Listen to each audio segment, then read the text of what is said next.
Welcome back. This is the Kelly Roach Show. I am so excited to have with me Stein Jr. here today. He is going to rock your world. We're going to talk about individual and organizational peak performance because I know you guys all want to get it done. We're moving into the fourth quarter of the year and it's now or never, setting up for 2023. So Alan, welcome to the show. Oh my goodness. It's such a pleasure. I'm a huge fan and it's a real honor to be with you today. Absolutely. Well, as I shared when we first hop on camera, anyone who follows me knows that the key thing that I share with business owners every single day is train for your business like an athlete trains for their sport. And I couldn't think of anyone better than you to come on the show and talk about that with your long career of really helping not just individuals and organizations, but professional sports teams to really understand creating optimal peak performance. So before we get into it, Alan, can you talk a little bit about how did you get into this world? Where did you start? How did the journey evolve? You know, what did all of that look like to get you where you are today? And then we'll dig into a little bit of some how-to for the audience of driving peak performance. So basketball was my first identifiable love, and I fell in love with the game at 5 years old. And here, 4 decades later, basketball is still a major pillar of my life. And I'm so thankful that basketball has allowed me to not only make a living, but build an extraordinary life around something I'm so passionate about. I was a player all the way up through college, and I played at Elon University down in North Carolina in the mid-90s. And while I was at Elon, I started to develop an equal love for performance training and strength and conditioning and nutrition and mindset.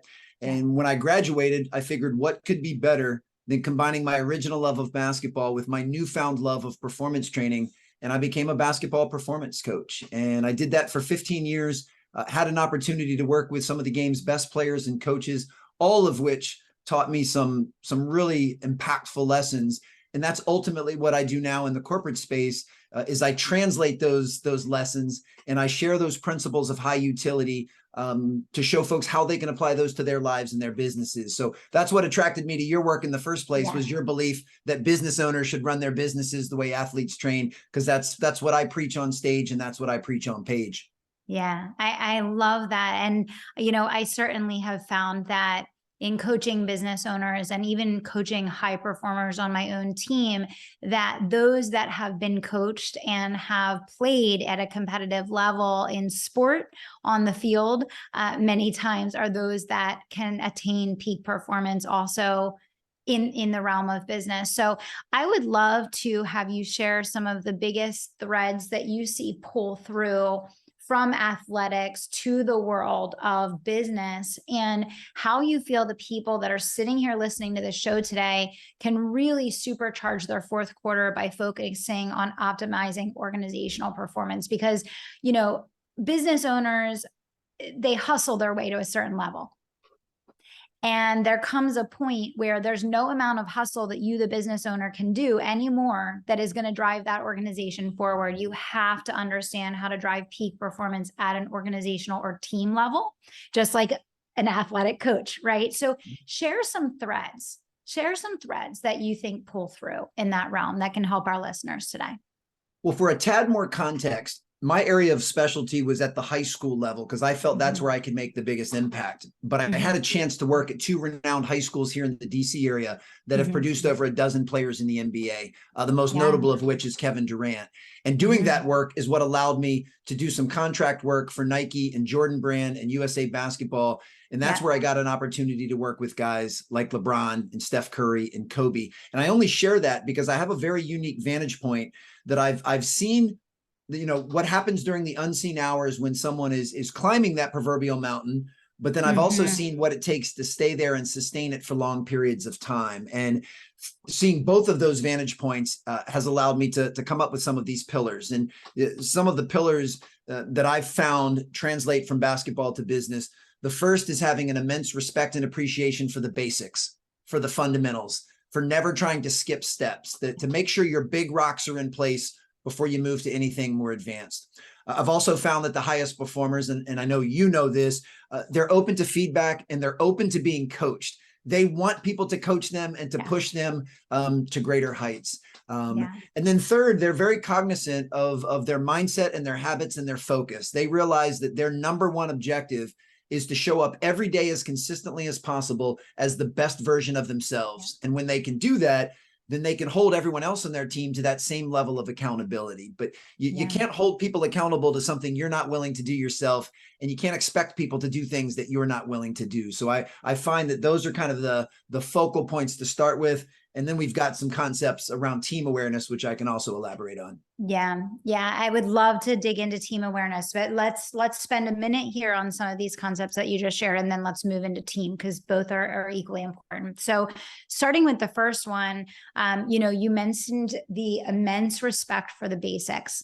And boy, is this the most important message that we could possibly share to people that want to thrive in the world of business today, right? Because everyone is constantly looking for the shortcut, the next big thing, the sexiest, conversion tool that's going to replace this and eliminate that and skip over that. And there's even now many coaches online that brag about how they're getting results without doing the basics. And I see that, and it hurts my heart, because I actually feel so bad for their students who are actually learning to skip over building a solid foundation for success in light of instant gratification over building a firm foundation that's going to sustain results for the long term. So I love that that's the first principle that you shared. And if there's anything that you would want to expand upon, that you have noticed in the world, of business around that, I would love to hear that, because I think that's one of the biggest risks for business owners today. And especially when more advanced business owners are beginning to get stuck, it's usually because something in the foundation has ruptured that we need to go back to the basics and fix. I see that in my own organization. It's never this complex secret magic thing that's happening. That's like, we have to put a rocket ship on Mars to figure out how to solve this problem. Whenever we have a problem organizationally, it's something in the basic foundation that's not being executed correctly. And we need to go back to basics, firm up the foundation, and then take the next step.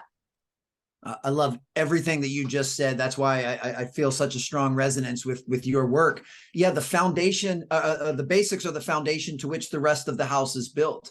And, that was the lesson I learned from Kobe Bryant the first time I watched him work out. Was I asked him what was his secret to success, and I expected this flashy answer, and he said the best never get bored with the basics. And in basketball, the basics are pretty obvious. It's your footwork, it's your shooting mechanics. So the first thing an entrepreneur or business owner needs to do is get crystal clear on what their basic building blocks are in their business. Some of them will have high utility and will span any industry. Some of those basics will be very industry specific to the product or service that they sell. But they need to get crystal clear on what those basics are. And then they need to make a commitment to work relentlessly towards them during the unseen hours and work towards mastery. And, I agree with everything you said as far as the basics can get mundane. They can get monotonous. They can almost get boring to a degree. But if you're willing to make the commitment to work on them every single day, even if it's only for 15 to 20 minutes, you'll enjoy the compounding interest effect of that. And this doesn't mean that you don't also move to more advanced techniques.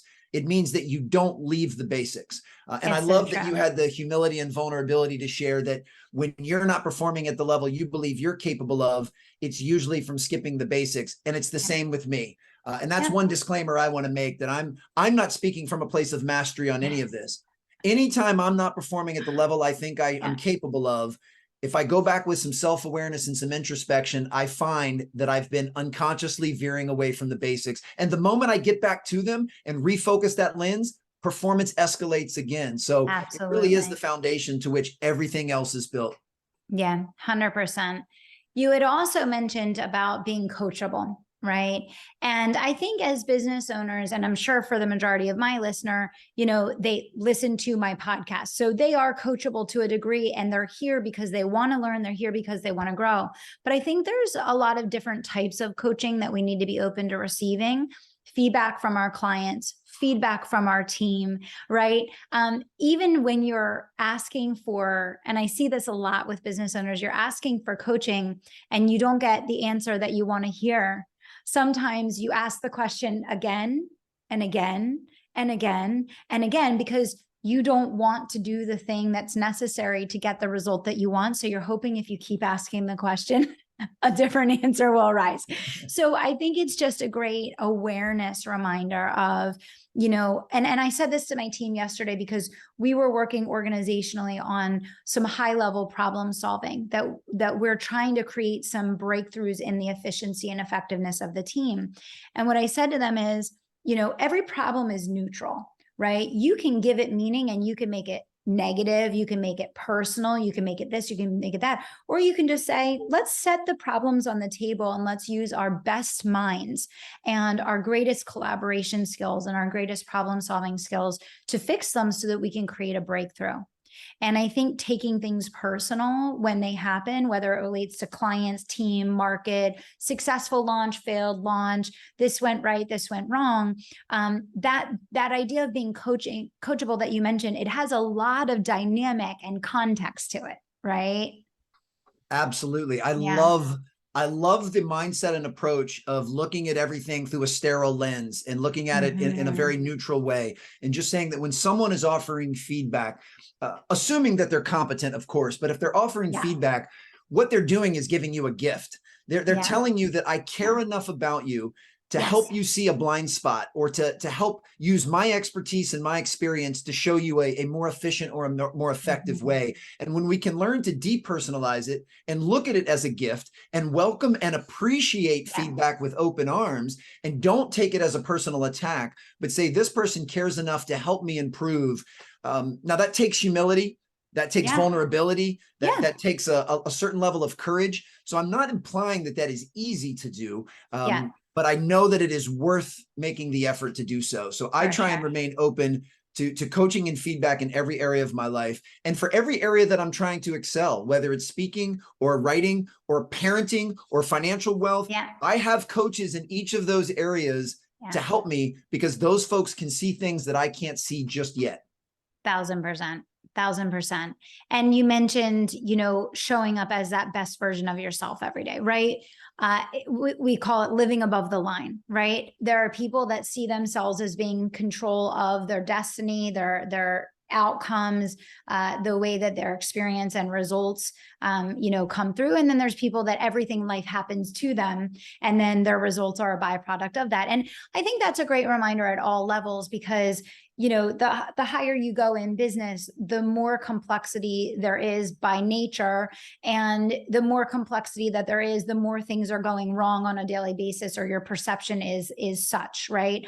And so staying in that place of living above the line and focusing on, what is my next step? What can I control right now? What is in the realm of what I can do right now to show up as my best in this moment? I think overwhelm is one of the greatest plagues for people in the entrepreneurial space.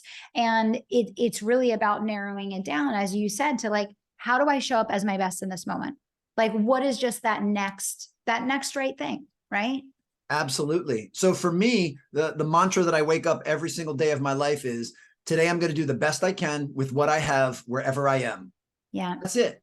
I'm going to do the best I can with what I have wherever I am. Now, inherent in that mantra means I'm going to eliminate a trilogy of behaviors that many people use as a default, that I know from personal experience will undermine performance, and they will undermine fulfillment. And that is blaming, complaining, and making excuses.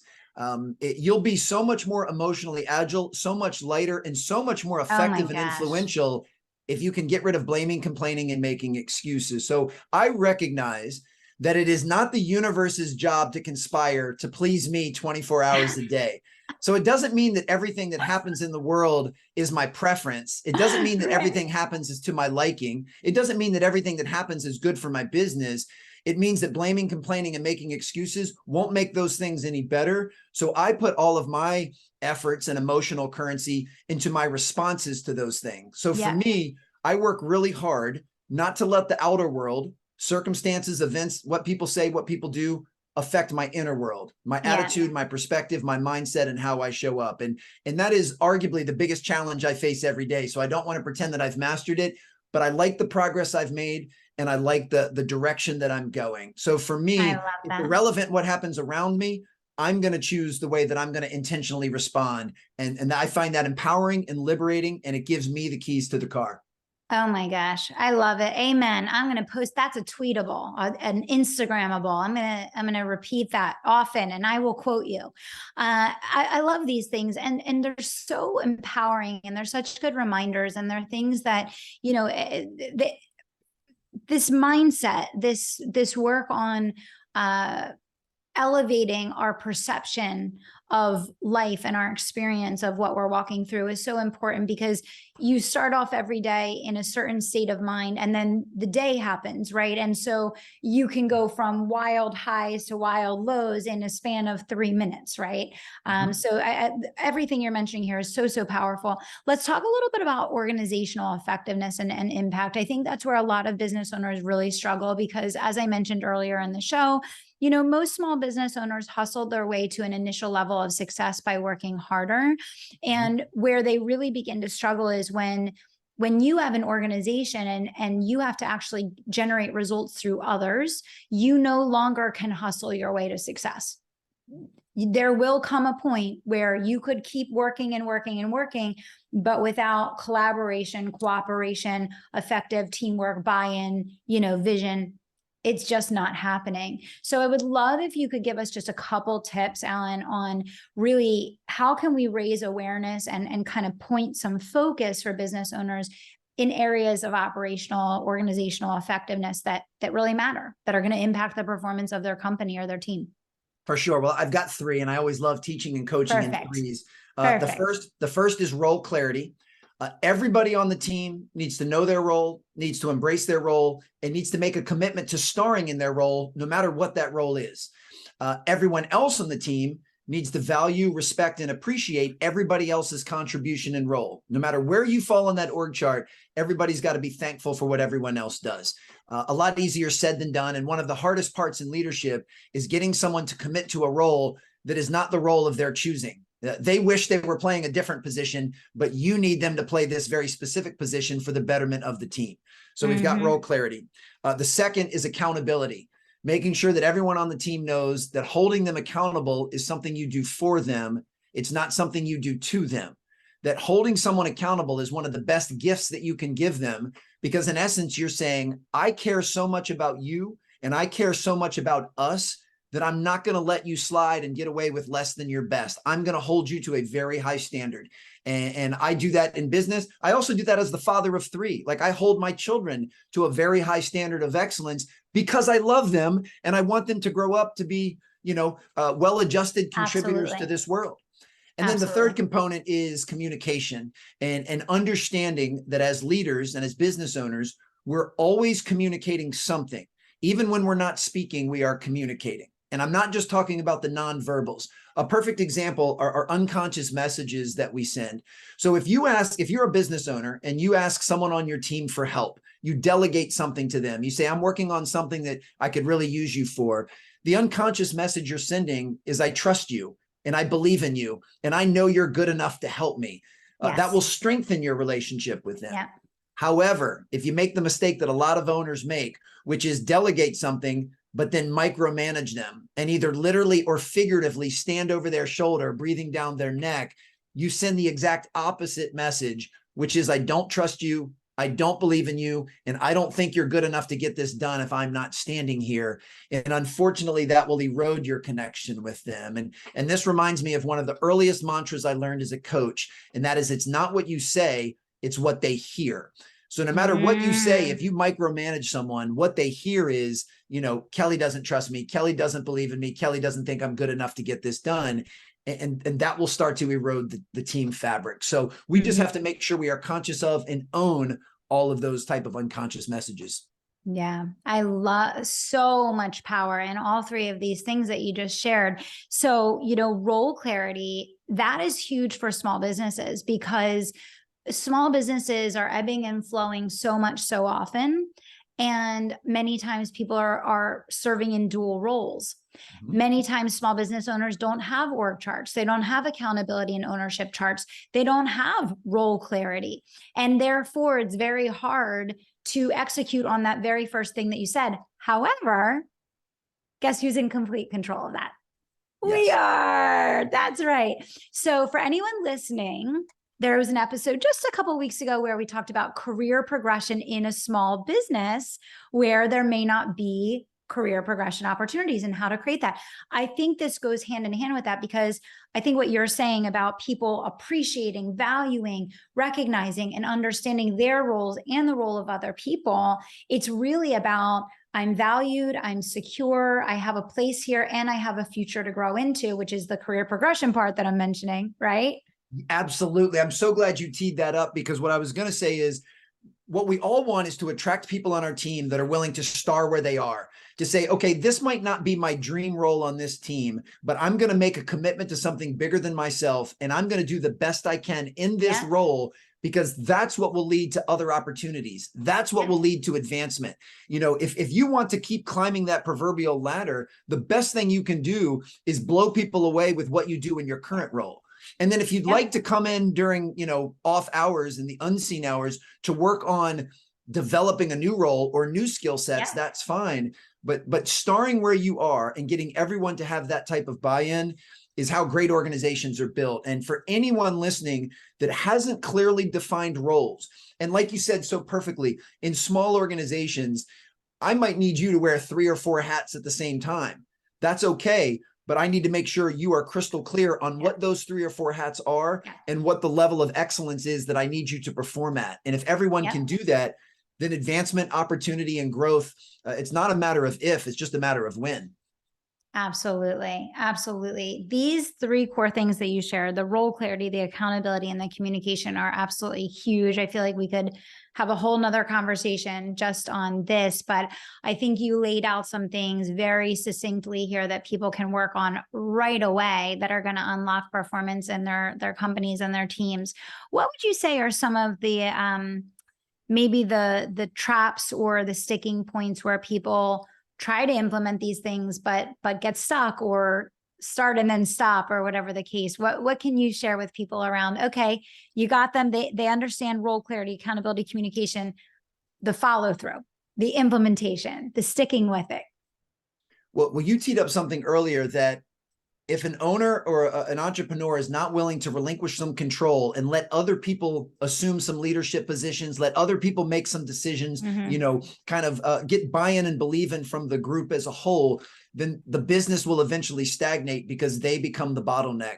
So one of the biggest mistakes is, and I see this in parenting and I see this in business, is not letting the members of your team or the members of your family have the autonomy to try to figure some of these things out. You know, if you believe that you have attracted the right type of people into your organization, then you have to give them the autonomy and the empowerment and the support to run with it. You know, everything can't always start and end with you, you know, at the top of that org chart. You have to give people the room to try things.